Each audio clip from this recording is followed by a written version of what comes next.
Hey guys, Dave Huber here for Tradeway, and it's time for live trading. Hope you guys are having a fantastic day. Usually you get a different David. Usually get David Verbruggen, but he is in the hospital with his wife. Happy reasons. They just had their second child, and so we're super excited for him, but he needed someone to cover for him, so you get me today.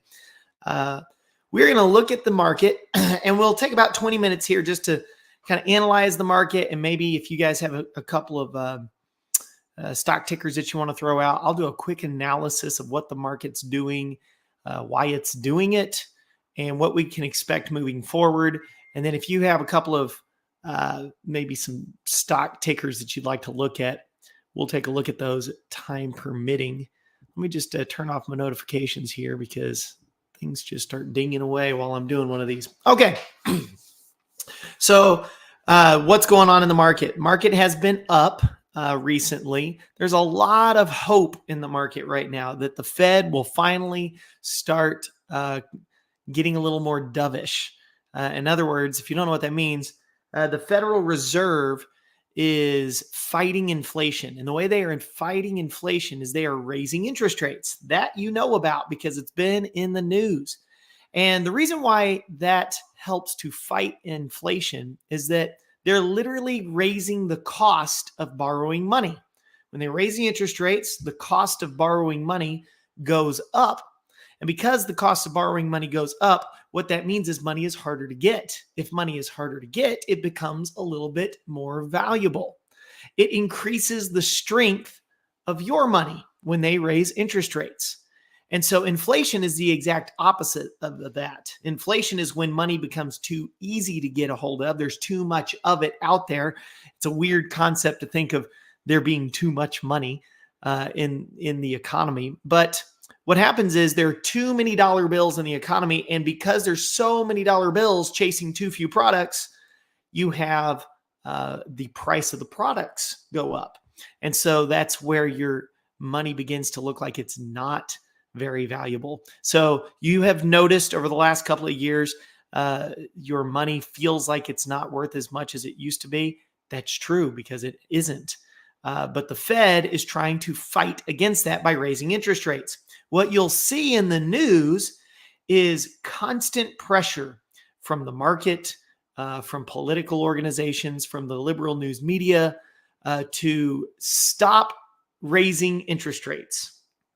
Because there is a negative side to raising interest rates. The negative side to raising interest rates is because money is harder to get, because they're raising the price of borrowing it. That means that companies will spend less money, which means they will likely spend less money on employees. So what happens is whenever they raise interest rates, sometimes unemployment goes up with it. That's kind of a trade-off, isn't it? And so there's a lot of political pressure. There's a lot of media pressure on the Fed to stop raising interest rates and to start cutting them. Well, what you'll see is that they keep saying the Fed's preferred inflation gauge hits lowest level since 2021 now, okay? Back in 2021, they're saying it's the lowest level since 2018. And they keep sending out this message, this terminology like, oh, the Fed is ready to start cutting rates. That sounds good. And what will happen in the market is the market will start to creep up thinking, yes, all right, the Fed's going to cut interest rates, or the Fed's going to finally stop raising interest rates so companies can borrow again, which means they're going to start hiring again, which means they're going to start growing again. And when they start growing again, the value of the stock's going to go up. So people start getting excited. It's mostly amateur investors that get all excited about these kind of news articles because the pros know that it really only counts when the Fed starts saying, we're going to stop raising interest rates. And they have not done that yet. So because they have not done that yet, we can't put too much stock in the idea that they're going to start cutting interest rates. They have repeatedly in their messaging through Chairman Jerome Powell here, he has repeatedly said, we stand ready to raise interest rates if we need to, and it's going to be higher for longer. So that's the kind of messaging they don't like to hear. But they've not heard from the Fed in a few days at least.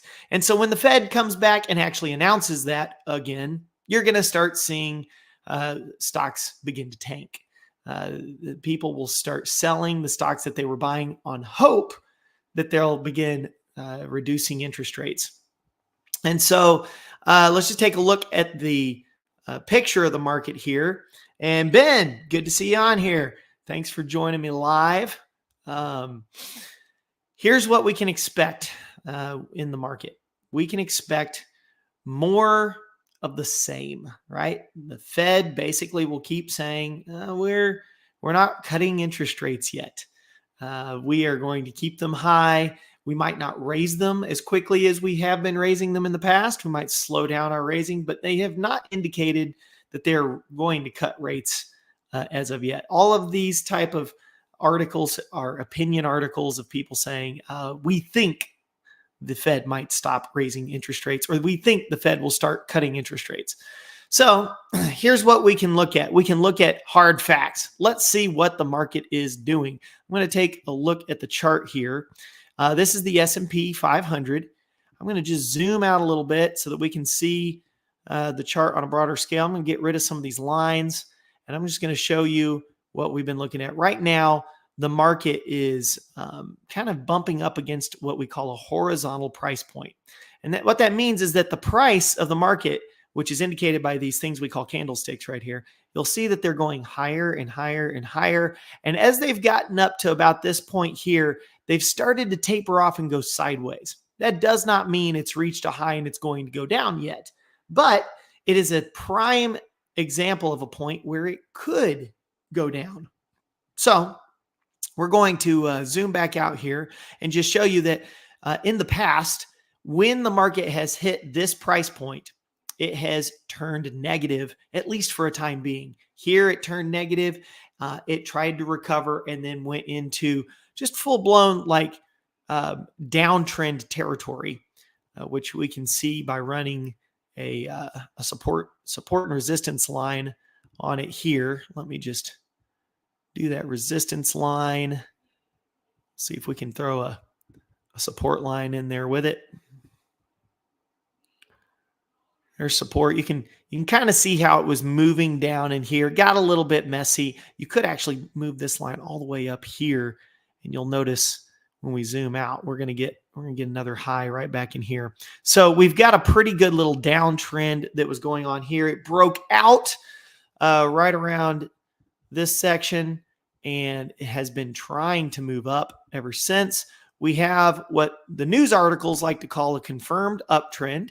And indeed, from a technical standpoint, we do, in fact, have a confirmed uptrend. I'm just going to clone this line here real quick.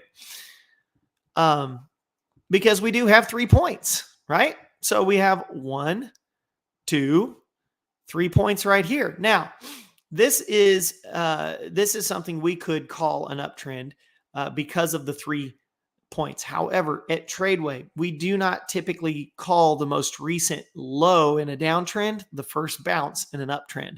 So according to our system, what we're looking for is truly a third bounce outside of this downtrend. But we would indicate or we would expect that the bounce would come in right around this area in the future.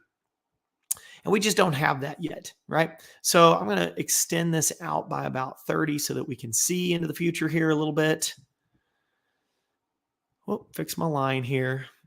Notice how we are right up against that, what could be a resistance line if we are looking at an uptrend. We are also right up against a horizontal price point. There's just lots of reasons to believe that this will at least retrace down. It may not go into a full-blown bear yet. We don't expect that to happen until next year. There's lots of hope around the new year, so people tend to drive this up at the beginning of the year. But we do expect that sometime next year, we're going to see some heavy down movement, kind of like we saw in 2022. 2023 has been mostly trying to recover, but it doesn't look like it's going to last. We don't believe it will last. So if you have been in up plays in 2023, you've done pretty well. Good for you. That's awesome. But don't expect to see continued upwards movement in 2024. We think we will see some down movement. Now, of course, we let the market tell us what's going to happen. You don't know the future. We got to wait and see what will happen. Could new technology come out? Could a new front runner step onto the scene and lead the charge into a new bull market? Of course, that could happen. But there is a lot that needs to shake out in this market still. If you look at the money supply, it's still way too high, which means inflation is expected to continue to persist. That's why the Fed has not said that they're going to lower interest rates yet. And so don't believe the news when it tells you, oh, they're going to start lowering interest rates.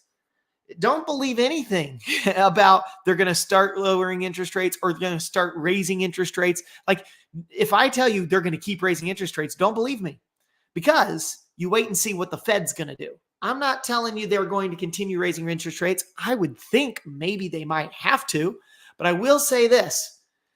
We still have inflation. We've not hit the inflation target that Jerome Powell said he's trying to hit. So by his own words, if he keeps his word, I would expect him to continue to raise interest rates. But I'm only going by what he says. So if the Fed says, we believe we're going to keep raising interest rates or we're going to keep the interest rates higher longer, go with what the Fed says there. They're the ones who make that decision ultimately. We've got, let's take a little bit of time to look at some individual stocks. If any of you have some that you'd like for me to just take a look at, throw them in the comment section. There's a bit of a 1 minute delay. We still have about 8-9 minutes here. So if there are any you want to check out, feel free to let me know. Put them in the comment section. You can just put the ticker symbol. If you don't know what the ticker symbol is, that's fine. Put the name of the company. I can find the ticker for you. I'll just kind of give you a little bit of a preview of what we do for our members every day at around 2 p.m. for the last hour of the trading day. Here's what we do. We actually look at live trades with our students, and they bring to us the tickers that they're considering trading. And what we do is we just do a quick analysis on it to let them know if we see what they're seeing. It's very helpful. It's really good to have a second set of eyes on all of your trades, especially when it's a second set of eyes of veteran stock traders like the people employed here at Tradeway. Ivan, you're absolutely welcome. Thanks for being on with us today. It is a pleasure to serve you guys in this manner. If you have any tickers, Ivan, that you'd like to get an opinion on, just real quick, I can give you a quick analysis on specific top stock tickers as well. Let's just take a look at some of the big boys while we're waiting for some of y'all's questions there. So here, I'm going to click on Apple. We'll just take a look at Apple. Apple's kind of been one of the big players, because it's one of the Cinderella stocks of the century. You notice how it was kind of almost in this rolling pattern back in 2022. It broke out of that and it started to try and move up. We got a little bit of an uptick from that old roll. See how it bounced up off of what used to be a resistance line. Now it's kind of almost like a support line. May or may not hold. I can see a little bit of downtrend movement in there as well. So we'll just take a look at that real quick. I'm only analyzing this stock because many people get curious about Apple. It does not mean it's a good time to buy. And any of the stocks that I analyzed, it doesn't mean just go and buy them, guys. It means go and take a look at them, see if they are at what you would consider a good buy point. HAL, Halliburton. Okay, too late for a bearish play. Let's take a look, Christopher. So real quick before we do, word on Apple. We've got a little bit of almost a cup and handle. It's messy. I wouldn't call it a cup and handle, but it's a cup and handle type action in here where it kind of comes down, moves almost sideways for a second, comes back up. It may reach a little higher before it meets more resistance. But notice what was happening was it was coming back through this old gap line, and it got right to where Apple had gapped from going down. And now it's starting to try and head down a little bit. It's showing weakness. Apple really is showing some weakness. I would not I'm not going to be purchasing any Apple stock right now, but maybe in the future, once it shakes out a little bit, you can get a bit of a discount on it. So that's a quick analysis on Apple. Let's take a look at Halliburton, HAL. Yeah, let's take a look at this. So you've got a little bit of bearish movement already there, Christopher. Check that out. So Houston fan here. All right, Judy. Very good. Well, oil stocks, there you'll get a lot of that kind of stuff down there. I'm in a bear put. Short leg is 36.50. Okay, so you're wanting this thing to go down. Let's see if we can find any reason why it wouldn't. There's a little bit of a horizontal line that it's up against right now. I would be very cautious of that, right? Notice right in here. It's not a super strong line though, Christopher. This very well could continue down from here. I'll show you something kind of encouraging. Right in here, check this out. Right in here, you've got down bearish movement, right? After it's broken out of its own little roll, and it's on slightly higher volume than it was while it was above it. See how the volume ticked up a little bit? That means there's a lot of selling pressure there, Christopher. Does that mean stay in? Can't give you any kind of advice on stocks right now in this format. You got to be in the live trading hour for that. But analysis wise, I will say this. It does look like it has some room where it could continue to move down. I'll zoom out here and show you that. So because every time it has hit this 43.50, around 43 line, it has moved significantly further down. Like, look at that, way down here to 23. It got cut in half back in 2022. It completely recovered by January of 2023 and almost got cut in half again. One thing that I know from personal experience in trading oil stocks is they have a tendency to roll. They like to roll. And if you don't know what that means, you want to come take some of our beginner courses. A rolling stock is a stock that gets stuck between a high point and a low point. So it ends up getting stuck between two price points, a high and a low, and it just kind of moves up and down between them. I have noticed that oil stocks, they are prone to doing that. And so Halliburton is no exception. They tend to do that as well. But I will say this is not a true roll either, Hal. This is more of what we call an ascending wedge. Let me show you what that means. If I come down here, in a true roll, I have a price point that's just perfectly horizontal like that. And then I can make another horizontal price point down here that it goes between, right? Well, it certainly did it there, but notice how it didn't get to it here. And we don't know if it's going to get to it on this next move down yet either. But there is something called an ascending wedge, and this is what that looks like. It's where the bottoms are getting higher and the tops are staying the same. See how the tops pretty consistent. 1, 2, 3, 4, 5 points right up here, about the same price points, and then they move down. Right in here, we have what's called an ascending wedge, where the bottoms, they're actually getting a little bit higher while the tops are staying the same. Now, if this stock holds this pattern, there's a good chance that it will eventually break out of this pattern because it can't really squeeze into infinity. Notice what's happening is it's getting tighter and tighter and tighter. If it keeps getting tighter and tighter and tighter, it can't do that forever. Eventually, something's going to have to give, and it's going to have to break out, either going up or going down. Some schools of thought think ascending wedges have a tendency to break going up. Others, they disagree. I will tell you this.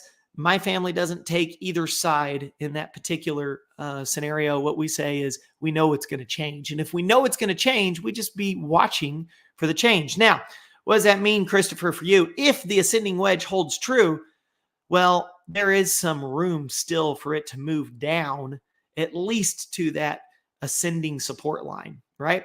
So if you are in a bear put, like you say, and you're wanting it to stay moving in the down direction, there is hope that it will move down in the down direction. Can't guarantee either way. Like I said, you do still have horizontal price points right in here. You got to be careful of because of that, just be watching it, like it's something. If it were my trade, I'd be watching it. I think it's pretty common sense for anyone who's trading. Watch your trades. But there you go, Christopher. You have a little bit of insight as to what could move the stock up or down. You've got, at least from a technical standpoint. Now, keep in mind at Tradeway, we teach more than just the technicals, right? We look at the technical analysis. That's where the price is moving, right? So we're looking at the charts, but we also look at something called fundamental analysis. How's the company doing overall? Halliburton, from a technical standpoint, according to our charts by Tradeway software, it's pretty bearish. See, that's why we get the red button over here on technicals.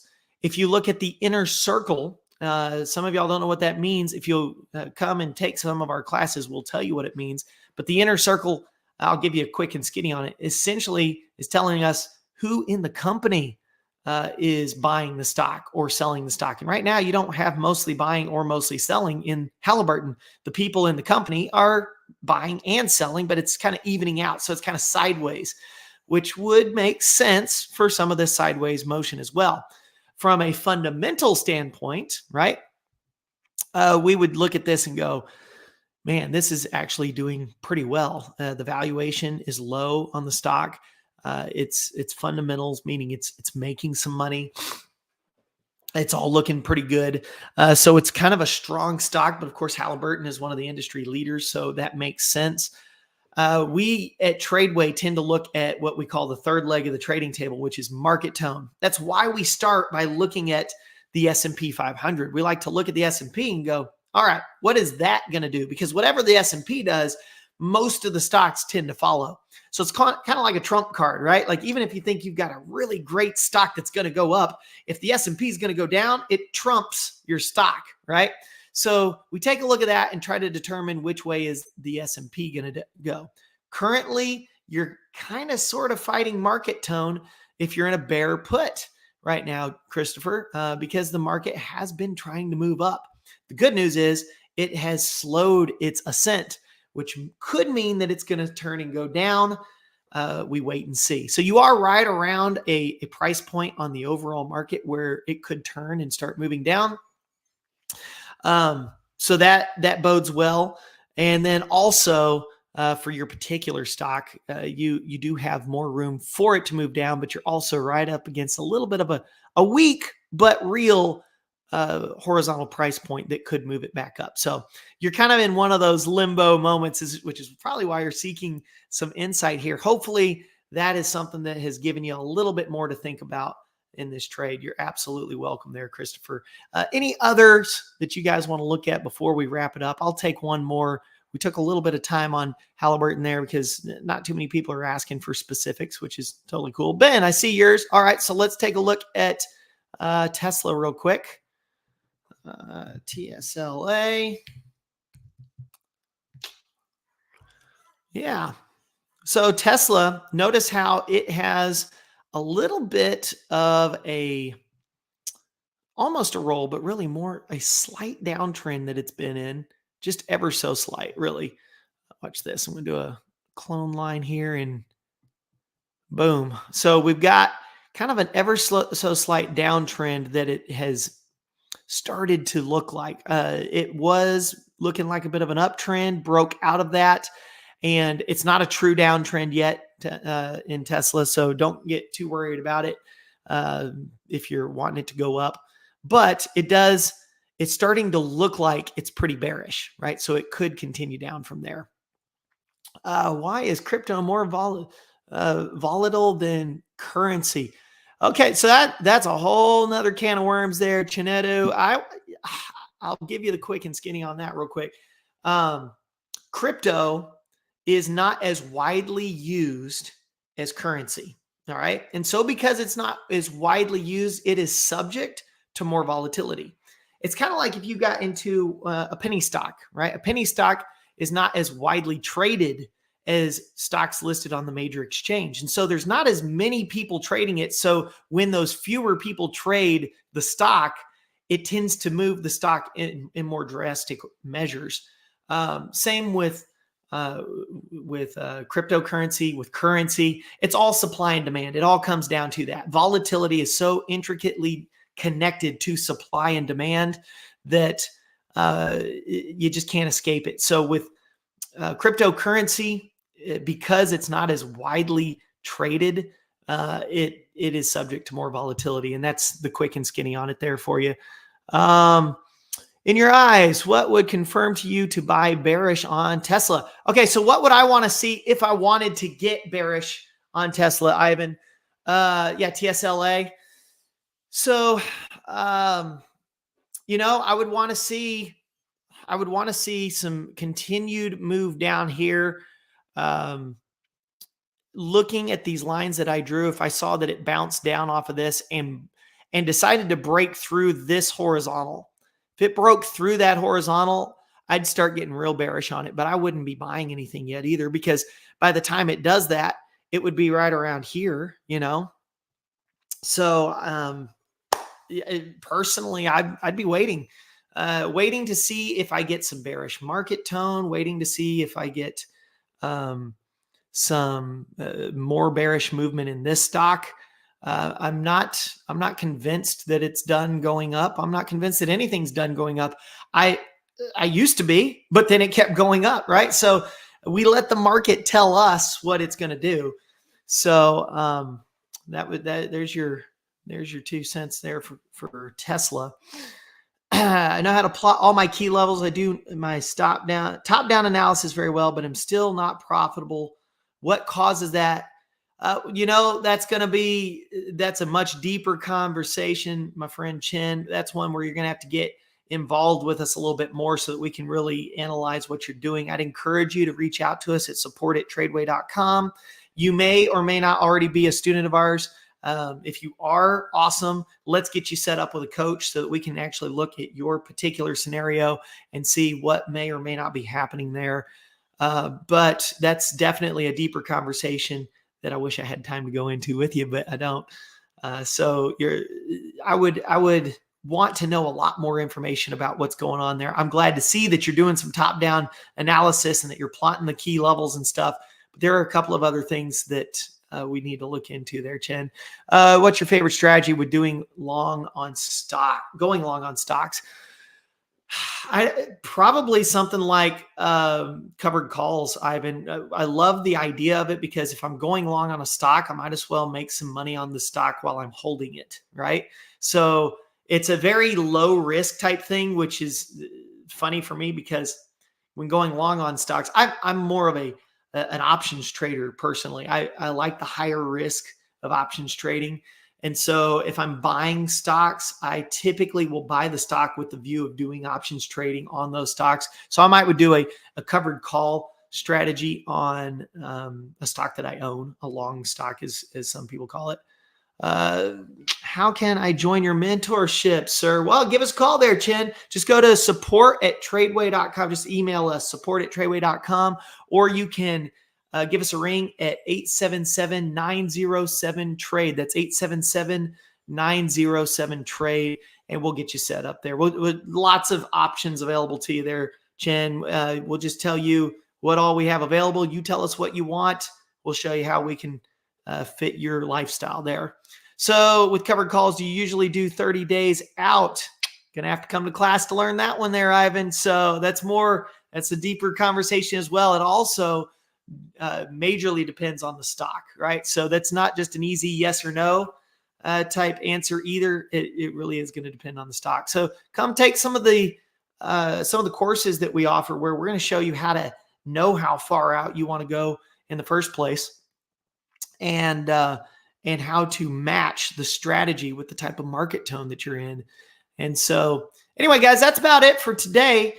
Thanks for being on with us. I really appreciate you, and I appreciate you taking the time out of your day to join me here live on YouTube. Sorry you couldn't have David Verbruggen on with you today. That would have been lots of fun, but he's got a new baby, and so be praying for his family.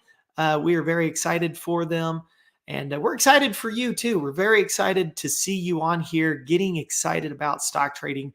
We want to nerd out over this stuff with you, so come join the club, be a part of Tradeway, get into some of the mentorship programs, and we'll see you again next time in the live trading Thursdays. And then we'll see you in the market. Take care and have a great night.